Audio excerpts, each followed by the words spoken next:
Okay, so I'm heading up the work package 5, which is about communications, both centrally and through the local pilots. And we have a team of people who work within INSICO, who've been supporting this process centrally. And then each of the pilot areas has their own devolved local communication effort that's moving forward.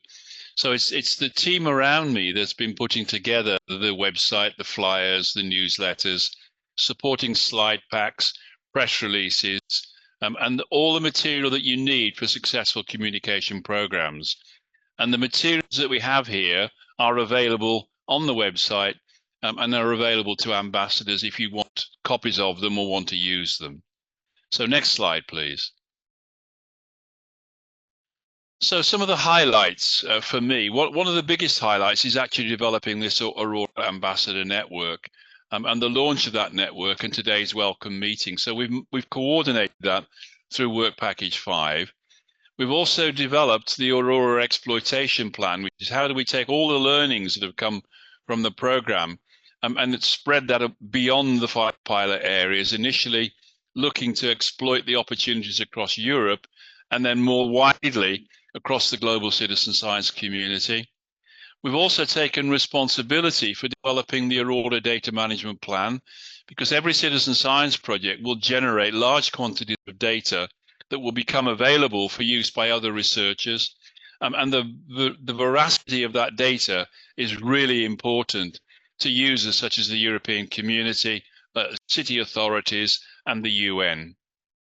Some of the highlights that have come out of the communications plans that have been delivered has been the successful launch of the Aarhus Energy Community and Crowdfunding Plan done at local level, the growth of the Forest Energy Community and its partnership with Big Solar Cooperative, which continues to expand, the work we've done with the EU Week of Regions and Cities, which enables us to reach out to all the major cities across Europe through that particular summit that's held once a year.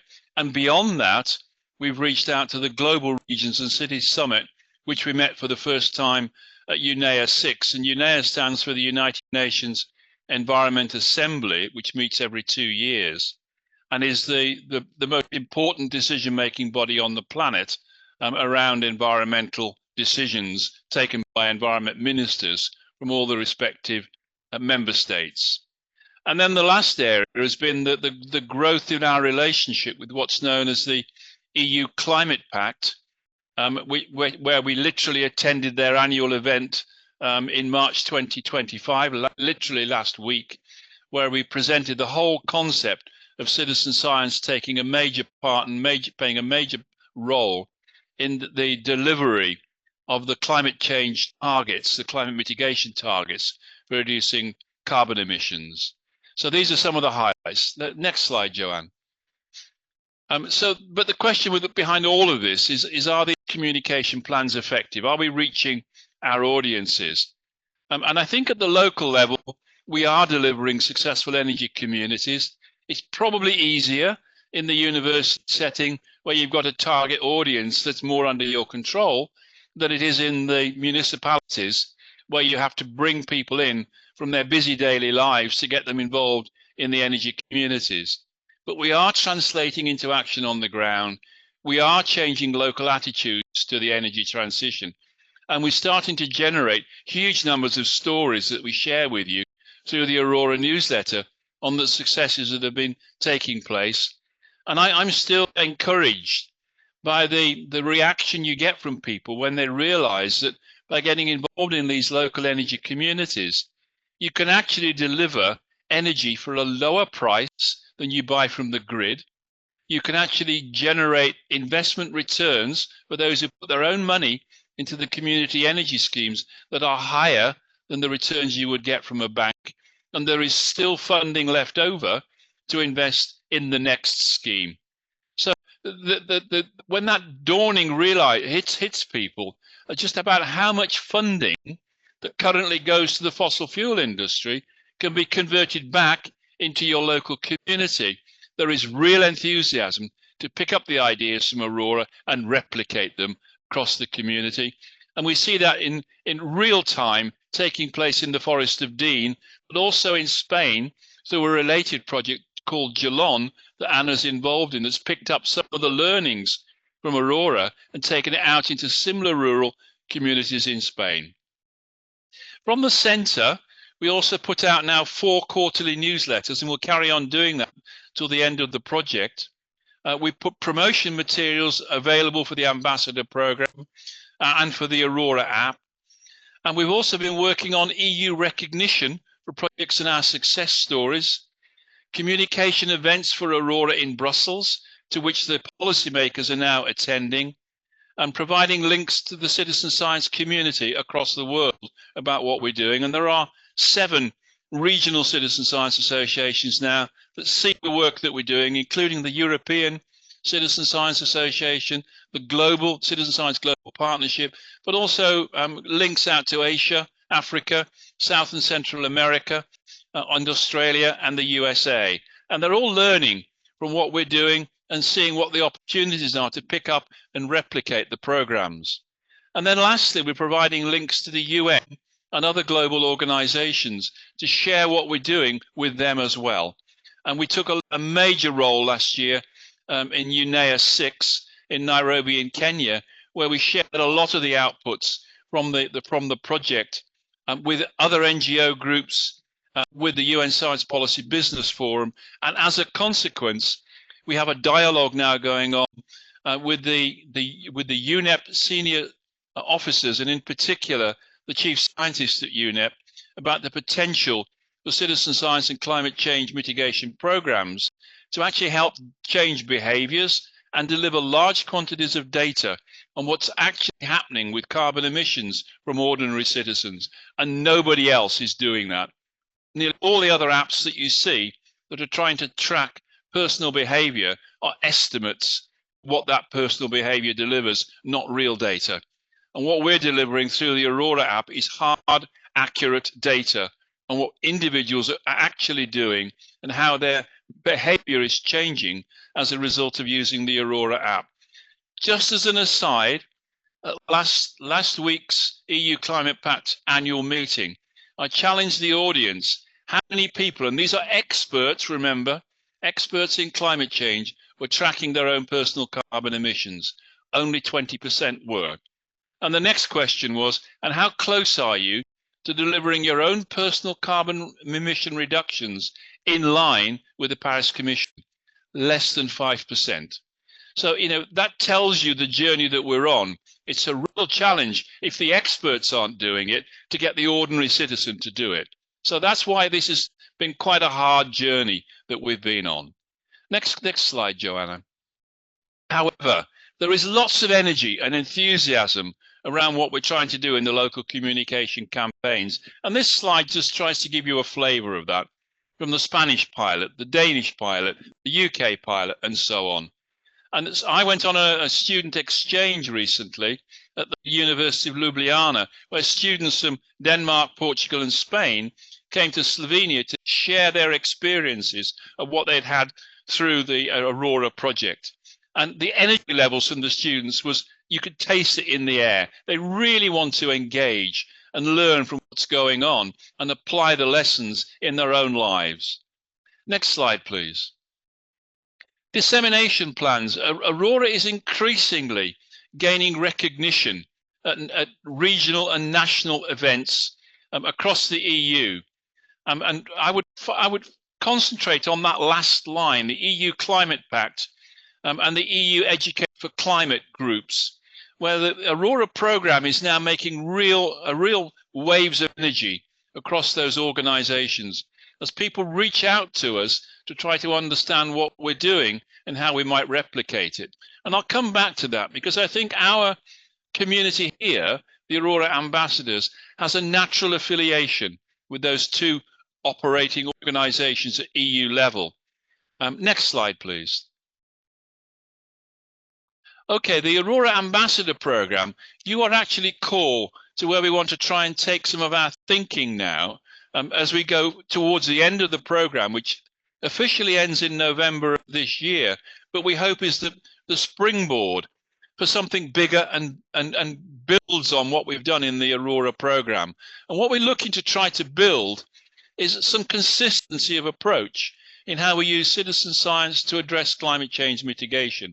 Because we know from the Stockholm Environment Institute research, there are only 9 citizen science projects running at the moment trying to tackle citizen science and climate change mitigation.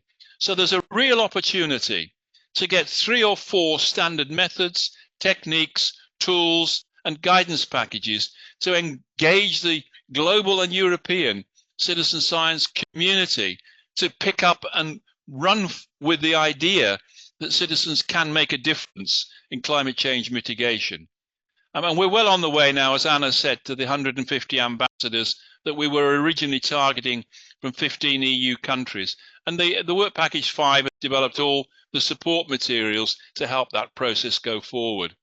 And we are bringing in some very high profile ambassadors to support what we're doing, including the former chief scientist at UNEP, the former director of the European Environment Agency, just to name one of our high profile members in the ambassador program.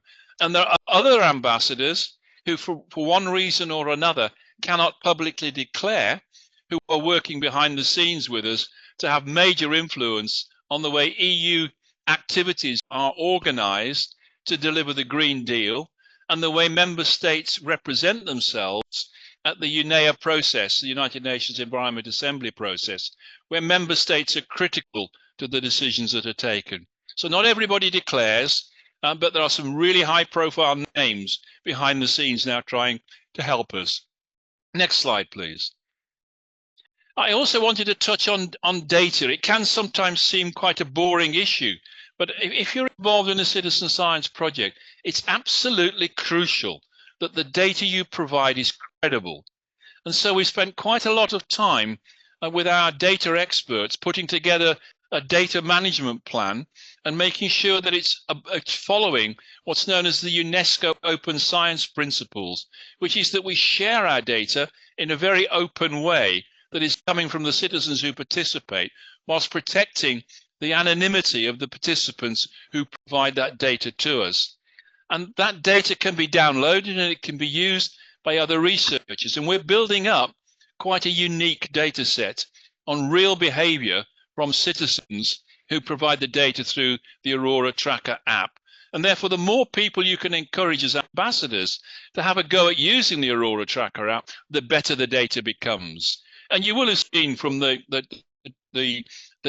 data package that you've seen earlier that many of the data providers are what I would call the early movers in the climate change debate. That is why they're showing good performance in reducing their climate change carbon emissions. What we need to bring on board are more people who are further back in the journey, and you can help us in that process. So next slide, please. One of the ways that we make sure that our data is resilient is that we have a review process for the citizen data that we receive to make sure that the accuracy and the reliability. I'm super tired today. Oh, sorry, we've got somebody breaking in. My apologies. To make sure that the data itself is accurate and reliable across all the demonstration sites. And if we're going to use this data with member states, with governments, the EU and the UN, we have to be able to demonstrate that our data is accurate and reliable. We know that citizen science data is always under the spotlight when it's produced, so this is absolutely critical. Next slide, please. That takes us on to the exploitation plans, about putting our strategy into effect. And I wanted to just give you an example of how what we're doing is growing as we speak.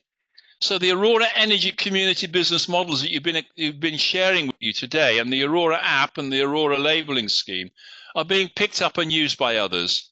3 Spanish examples, mainly coming from the Jalón project, where rural villages, private schools are starting to pick up and use the business model that you've seen outlined and how you can engage the citizen in the energy transition.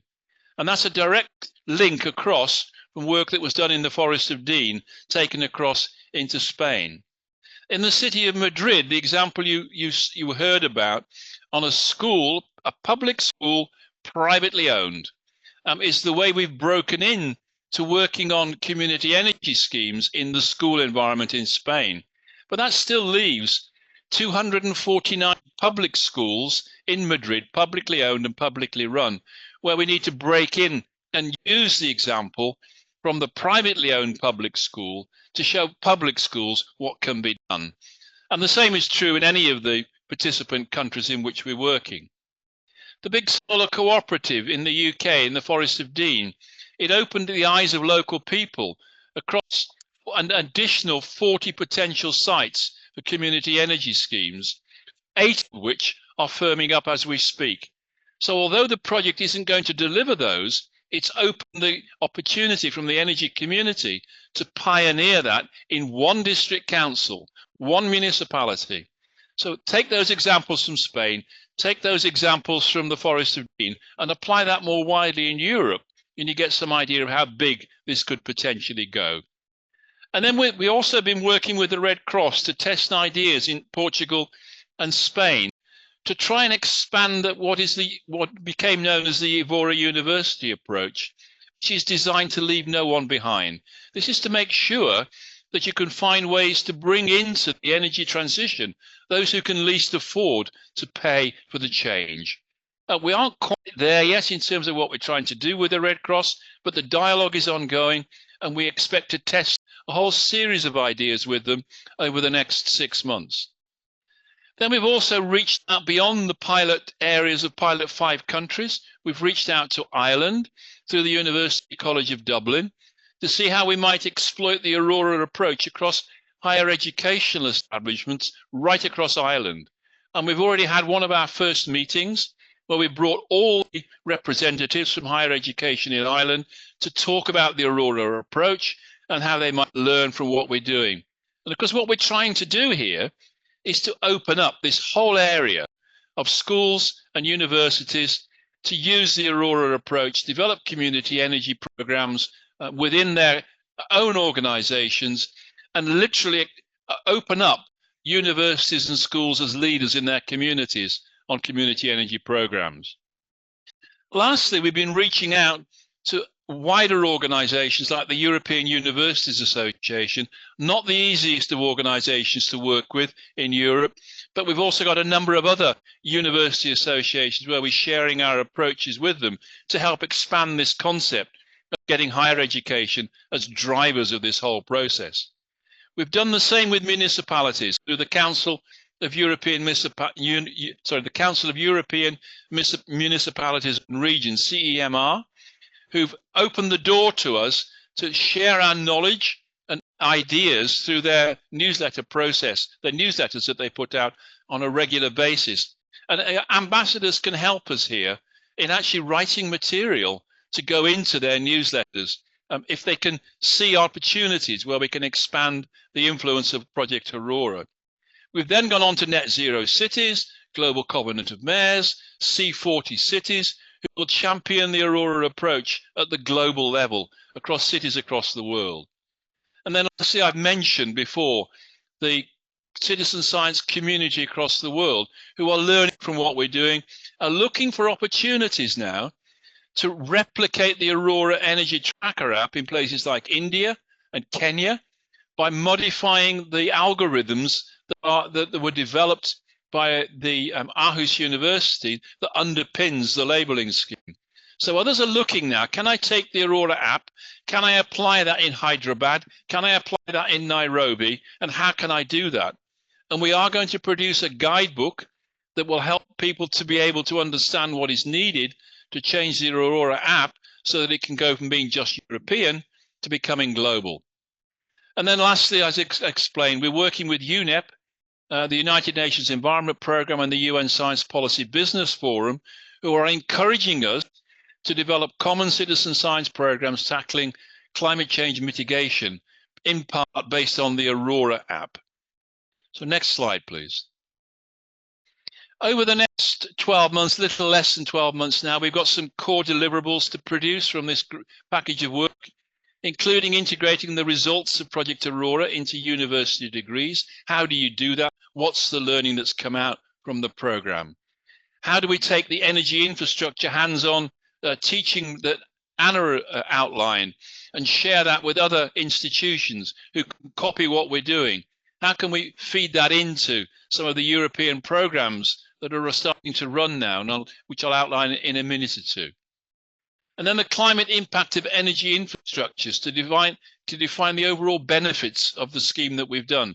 As I said to one or two people at the start, if you look at the overall project that Aurora has delivered in terms of energy communities that we're establishing, and then you look at how that's been rolled out into the Jalon project in Spain, we're now approaching something like €1 million of investment that we're attracting towards energy communities on public buildings, schools, universities, leisure centres, and so forth. And that's just the beginning of what can be done. And the nice thing about Aurora is it links it back to your personal carbon emissions so that you start to own the benefits of what's coming through the programme. And then the modelling of transition paths to decarbonise the European energy system. I think I'm right in saying there are only 2 national contribution plans under the climate change COP that mention citizen science. And one of those is Costa Rica. None of them in Europe, as far as I'm aware, have built citizen science into the way that they deliver the carbon emission reductions that are required by the COP process. And if you think that 30% of all emissions come from citizens' decisions, you cannot deliver the carbon emission reductions for COP unless you engage citizens. So there's a real opportunity for ambassadors to start talking to their national contributors about what might be done in this area. Let me move on to my last slide, Anna. Thank you. Yeah. Some of the challenges going ahead are to grow our online community, to develop the social media channels and the pilot websites, to develop our interactive LinkedIn group, and to grow the Aurora